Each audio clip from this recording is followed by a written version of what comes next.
Dashi, të mërkurën ndihesh i fokusuar dhe me më shumë kontroll mbi situatat. Ditë e mirë për të mbyllur punën që kërkon vendosmëri, por mos u nxito në debate me të tjerët. Demi, dita sjell stabilitet te një ritëm më të qetë. Mund të merresh me çështje financiare ose organizim personal, shmang shpenzimet e panevojshme. Minjakët, komunikimi është i fortë dhe mund të kesh takim ose lajme të rëndësishme. Kujdes vetëm të mos shpërqendrohesh nga shumë gjëra njëkohësisht.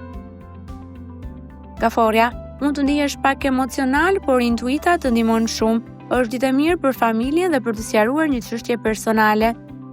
Luani, ke energji pozitive dhe je më i sigurt në vetvete. Mund të marrësh vëmendje në punë ose në shoqëri, por ruaj modestin.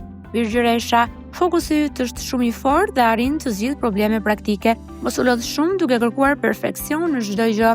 Peshorja, marrëdhëniet përmirësohen dhe ke më shumë harmoni me të tjerët. Është ditë e mirë për bashkëpunime dhe për të sqaruar keqkuptime. Akrepi, ke vendosmëri dhe forcë për të përballuar çdo sfidë. Disa situata mund të kërkojnë durim, por rezultati do të jetë pozitiv. Shiqetari, ndihesh më optimist dhe me dëshirë për lëvizje apo ndryshime, mund të dalë një mundësi e re që të jap dhe të hapi horizonte. Britsjapi, puna është në qendër të vëmendjes dhe kërkon disiplinë. Mund të ndihesh i ngarkuar, por do të arrish rezultate të mira. Ujori, ide të reja dhe kreativitet i lartë, është ide e mirë për projekte dhe bashkëpunime me njerëz të rinj. Peshqit, intuita dhe ndjeshmëria janë të forta, dëgjoj instiktin dhe shmang situata që të sjellin stres.